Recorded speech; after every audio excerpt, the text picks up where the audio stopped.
Ano nakikita mo dito sa sabay-sabay na hiniling na mag-resign kayo? Tapos, yung iba hindi naman tatanggapin, yung iba ililipat lang din naman. Yung mga original na pilano tatanggalin hindi na tinatanggal. No? Very particular ako yung economic team. No?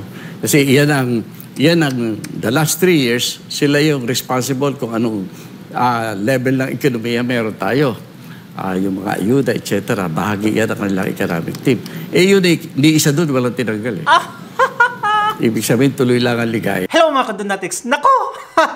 Sorry, pero nabudol na naman tayo. Isang ex-kabinete kasi mga kadonatics, isiniwalat niya na walang sinibak sa cabinet members ni Marcos.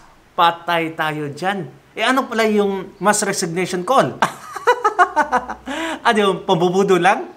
Nako mga kadonatics. We were a little bit happy mga kadonatics na nananawagan siya ng courtesy resignation. Of course, para maganda sa mata ng taong bayan, sa mga Filipino, nag-resign, nag-submit ng resignation letters itong mga gahama na kabinete. Pero ang nangyari pala, walang sinibak. Eto mga kadonatics, panoorin na lang natin. Naman tayo sa kasalukuyang setup ng ating gobyerno kasi nagpa-courtesy resignation ang Pangulo, no? Bilang ikaw ay isang dating parte ng gabinete. Ano nakikita mo dito sa sabay-sabay na hiniling na mag-resign kayo? Tapos, yung iba hindi naman tatanggapin, yung iba ililipat lang din naman. Patay. Binudol talaga tayo ni Marcos mga kadonatics. Anak ko, sinong naniwala sa mass resignation? Well, ako, paniwala ako. Ay, nako. Kumbaga, anong nakikita mo sa ganyang klase po ng setup or sistema po? Well, actually, magandang approach yan kung talagang gusto mong ayusin yung takbo ng gobyerno o kaya gusto mong ipakita sa sambayanan na ikaw ay sensitive sa kanilang mga inihiling, no? Pero ang tingin ko kasi sa nangyari mukhang madalian. At pangalawa nga, totoo nga, mukhang hindi buo ang loob ng ating Pangulo na magkaroon talaga ng pagbabago. Kasi alam ko na sa mga naririnig ko naman doon sa mga kaibigan natin na medyo malapit doon sa mga nasa gobyerno, yung mga original na pilano tatanggalin hindi na tinatanggal. What? No? What? Paano na yan ngayon? Nako naman. So, yung mga corrupt na kabinete, yung mga walang ginagawa mga kadonatics, it means, mananatili sa pwesto. Para saan yung courtesy resignation? Nabungog na talaga si Marcos Jr. Very particular ako yung economic team. No? Kasi yan ang the last 3 years, sila yung responsible kung anong level ng ekonomiya meron tayo. Nako, yung mga ayuda, etc. Bahagi yan ang kanilang economic team. Yun ni isa doon, walang tinanggal. Oh no. What's gonna happen next? It means, mangungurakot at mangungurakot pa rin yung mga kabinete na yon. Grabe talaga. Sobra. Ibig sabihin, tuloy lang ang ligaya. Kaya marami at tayo na natatanggap na report, lalo na sa grupo ng mga sa agri-sector, na sila'y nagtataka dahil itong sa economic team, sila talaga yung gumagawa ng polisiya para sa ekonomiya, para ma-uplift yung ating pamumuhay ng ating mga kababayan. Pero heto't ang resulta sa mga survey sa pagtatanong sa ating mga kababayan, sabi nila nakaranas sila ng kagutuman, sila ay nagsasabing mahirap, patuloy nilang iniinda yung mataas na presyo ng bilihin.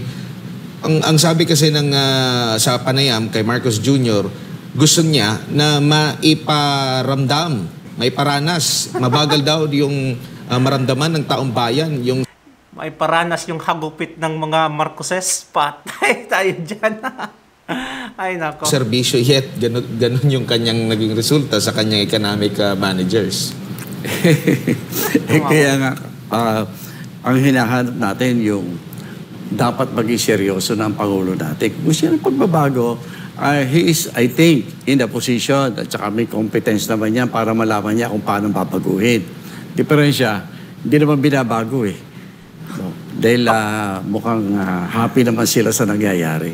Kahit na mamatay sa gutom yung mga kababayan natin, hindi naman yun ang importante sa kanila. Pero nakikita nyo po ba, Secretary, na parang masyado ng huli? Kasi yung iba dyan, after 3 years, doon palang binago, hindi ba yan kayang makita? Kahit siguro sa unang taon, kung nagiging agresibo ba ang pamumuno ng isang cabinet secretary, pangalawang taon, pero umabot pa ng 3 years, at hindi pa tumbok kung sino yung nag-underperform. No, kumbaga parang palihim pa na sige, bigla na lang na mawawala na lang kasi isinabay sa lahat po, Secretary. Alam mo, depende kasi yan sa intensyon eh. Kaya yung sinasabi mo na hindi nakikita, hindi sa hindi nakikita, ayaw makita. Ang importante kasi kung from the beginning, ang intensyon. Bulag kasi yung gobyerno, mga kadonatics. Alam mo, kung nangungurapot na yung gabinete mo, gumagaya lang naman siya sa'yo. So, for sure, di yan makikita. Ay, nako naman. Ng ating gobyerno ay ayusin yung buhay ng ating mga kababayan. Ay, wala pang isang buwan, makikita mo na kung gaano paghihirap ang nangyayari. No? Yung mga pagbabago natin, ay sa tingin ko, hindi naman hinahangad eh. Ang gusto talaga, actually, kahit ngayon yung sinabi na master resignation na inutos niya. Ang tinitingnan kung sino bang mas loyal sa kanila eh. Yun ang tinitingnan dyan. Kaya yung mga tingin nila na nakakaduda na, mukhang hindi na loyal sa kanila, yun ang tinatanggal. Nako.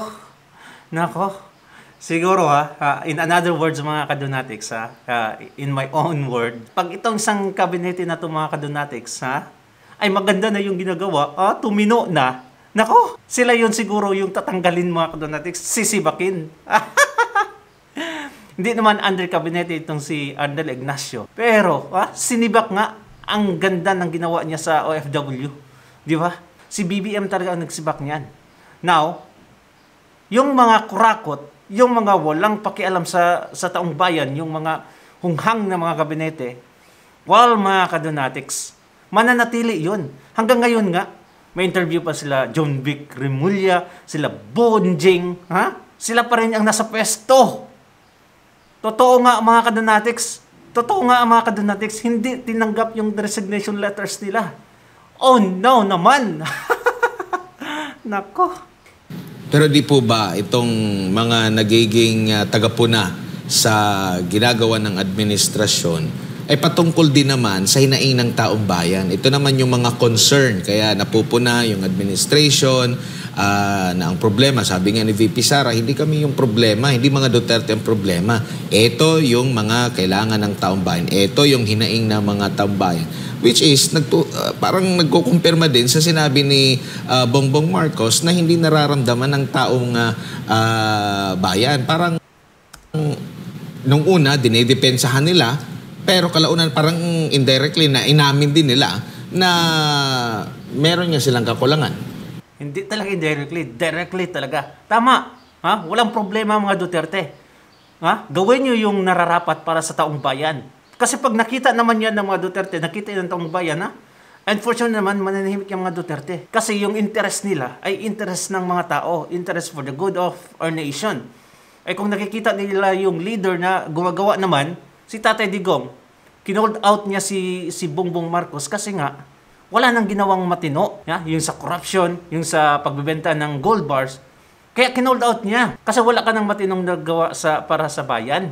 Ngayon, kung ginawa mo yung tungkulin mo, and then si Tatay mananahimik yan. Diba? Yan ang maganda sa ating ngayon. Medyo mahirap na maglihim ngayon eh.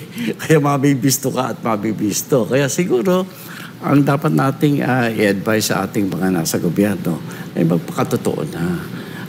May sapat naman silang katalinuhan kung talagang gusto nilang aayusin at takbo ng pamumuhay dito sa atin. Kaya nilang gawin niya kung gugustuhin.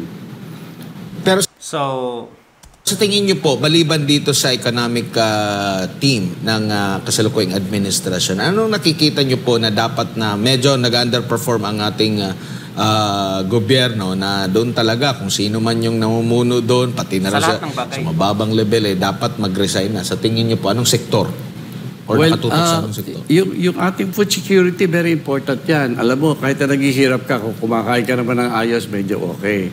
Pero tingin ko yung food security natin, hindi natin masyadong tinitignan. Kasi para bang ang emphasis natin tinatanggap natin na tayo ay nag-fail. Kunyari sa agrikultura, tinatanggap natin na hindi natin kaya magtanim ng palay. Tradisyon natin yung pagtatanim niyan.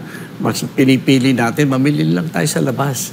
Kasi pagka namili ka sa labas, malinaw na kagad yung komisyon mo dyan Biruin mo, nag-renew pa yung gobyerno natin ng 5 years na rice exportation sa Vietnam. Can you imagine? While nagsasuffer yung mga rice farmers natin, kinukuha lang ng 14 pesos per kilo yung rice nila, mga kadonatics, at binibenta ng napakamahal. Pero hindi kita yung gobyerno or sinadyang hindi talaga tingnan. Kasi wala naman silang pakialam sa atin. Di ba? Ramdam nyo ba? Ramdam nyo ang gobyerno ngayon? Wala. Ay, nako. Ay, nakaka... Thank you so much mga kadonatics. And please comment down below yung mga hinaing mo sa gobyerno na to at especially kay Bongbong Marcos. Don't forget to subscribe. Bye-bye.